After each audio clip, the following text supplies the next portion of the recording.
Quetzalcoatl, the feathered serpent of wisdom and creation.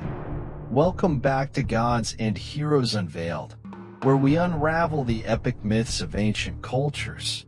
Today, we're soaring into Aztec mythology to meet Quetzalcoatl, the feathered serpent, a god of wisdom, creation, and wind who shaped humanity with a gentle hand.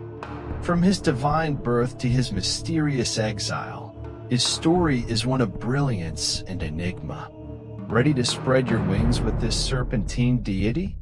Then hit that subscribe button, and let's dive into Quetzalcoatl's tale together. 1.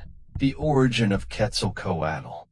Quetzalcoatl, the feathered serpent, slithered into Aztec mythology not through chaos or war, but as a shimmering beacon of wisdom and creation, his origin a tapestry of divine lineage and cosmic purpose.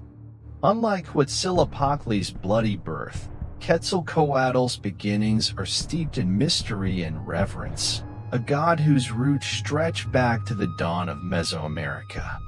Known as Quetzal, the vibrant green bird, and Coatl serpent, his name fuses beauty with power, a fitting emblem for a deity of duality.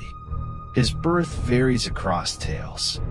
In Aztec lore, Quetzalcoatl was born to the primordial pair Ometeotl and Ometeotl, the dual creators who ruled Ometeotl, the highest heaven.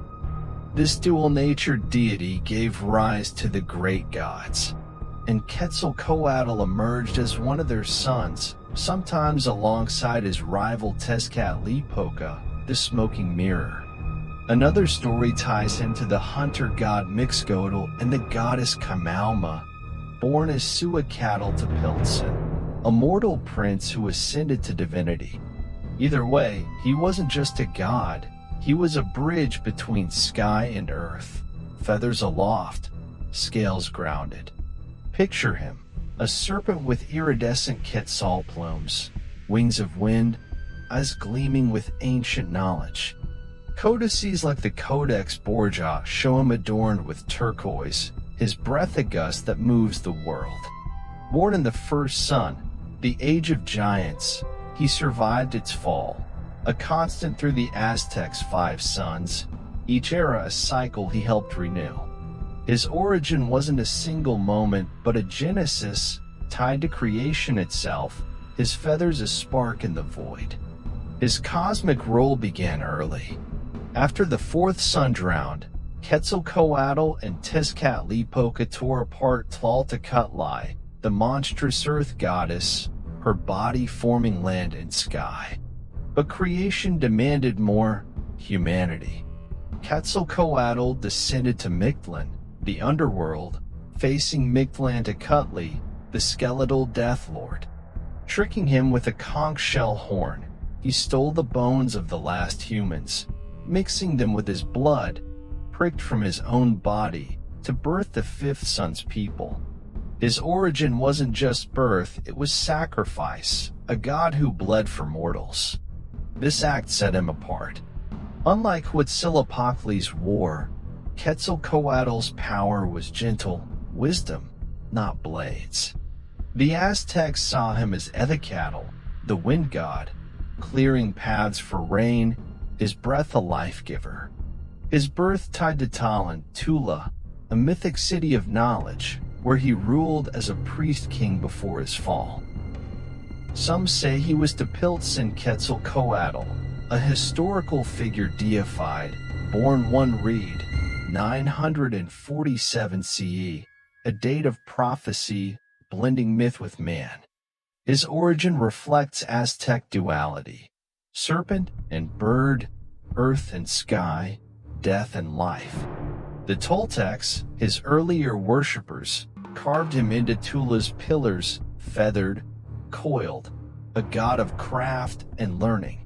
His mother Camalma's name, shield hand, hints at protection, Mixcoatl's hunting bow at strength.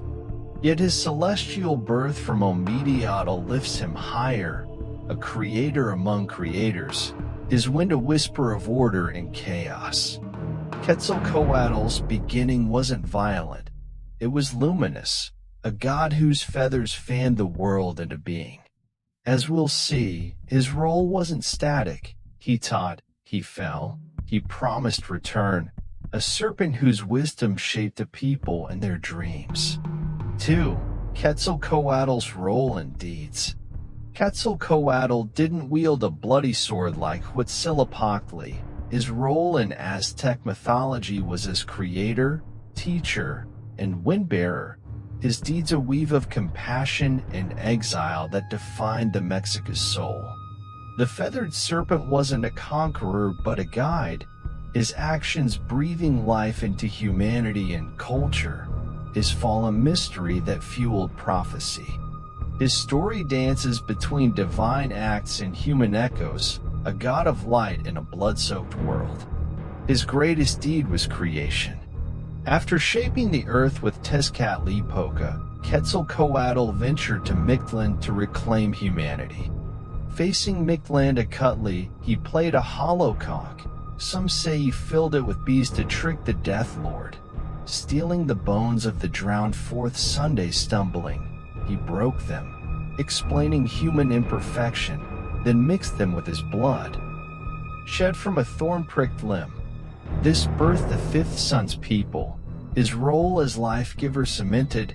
Unlike other gods, he gave, not took, his sacrifice a quiet gift. As Quetzalcoatl, the wind god, he shaped the world. His breath cleared skies for Tlaloc's rain, coaxing crops from the earth. Maize, a Mexica staple, owed its bloom to him. Codices show him swirling, feathers aloft, a gentle force amid war gods. He taught crafts, calendar making, astronomy, weaving, his wisdom lifting Talon to a golden age. Priests wore his plumes, his temples rose without blood, a rare pacifist in Aztec rites. His reign in Talon was legendary. As Tepiltzin Quetzalcoatl, priest king of the Toltecs, he banned human sacrifice, offering butterflies and jade instead. But Tezcatlipoca, his dark twin, struck, tricking him with pulque, a maguey liquor. Tezcatlipoca lured Quetzalcoatl into drunken shame. Some say he slept with his sister, others that he broke his vows. Ashamed, he fled, burning his treasures, his deeds undone by a rival's guile. His exile was his final act, sailing east on a raft of snakes, or burning himself into a star. Becoming Venus, he vowed to return. Dated to one reed, often 1519 CE, this promise haunted the Aztecs. When Cortez landed, Moctezuma mistook him for Quetzalcoatl, white-skinned, bearded, a tragic echo of his role as savior. His deeds weren't battles but lessons, his fall a seed of hope and doom. Quetzalcoatl's role clashed with Aztec norms. Where Huitzilopochtli demanded hearts, he offered knowledge, writing, farming, the 260-day calendar, his wind a bomb to war's heat. His deeds in Talon, building a city of art, not blood, made him a culture god. His serpent form a symbol of renewal. Priests invoked him in peace, his temples circular for wind, not stepped for sacrifice. His influence was quiet power. He didn't slay foes but shaped fates, his creation of man, his teachings, his exile a cycle of rise and fall. As we'll see, his legacy didn't vanish, it flew on, a feathered promise that still stirs Mesoamerica's heart. 3.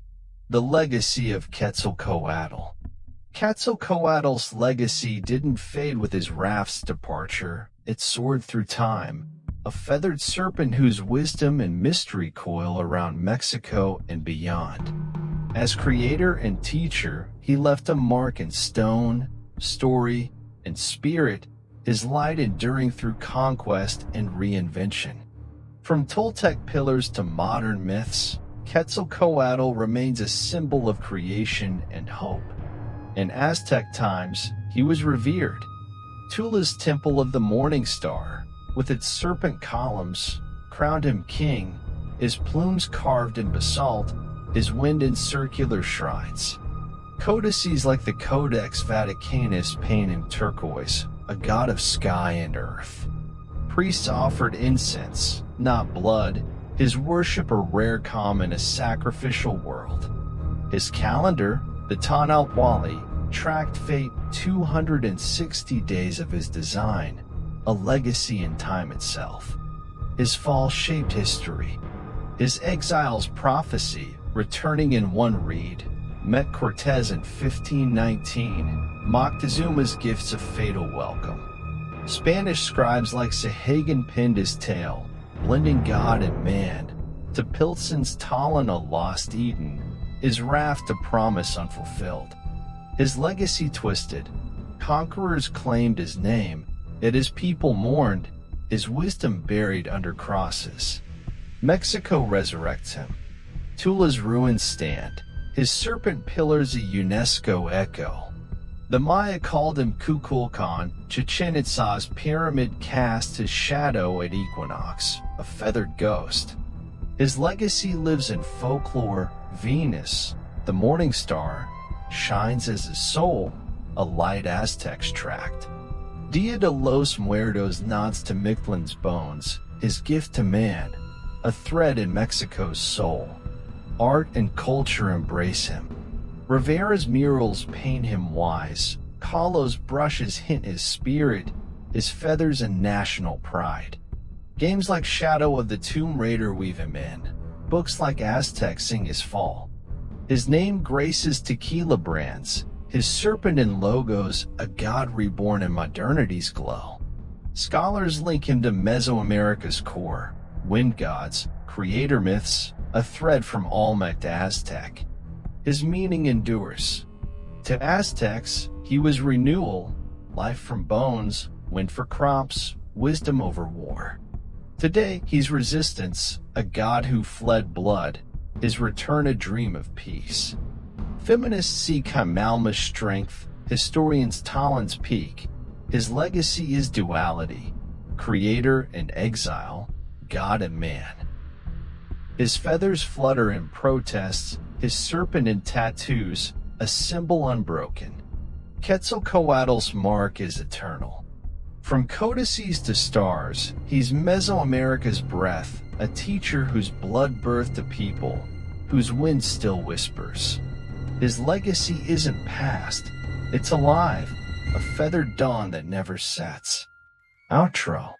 That's the radiant tale of Quetzalcoatl, from his divine birth to his wise deeds and timeless legacy. What's your take? Creator god or exiled king? Drop it in the comments. If you love this dive into Aztec mythology, smash that like button, subscribe, and ring the bell for a new epic tale every single day.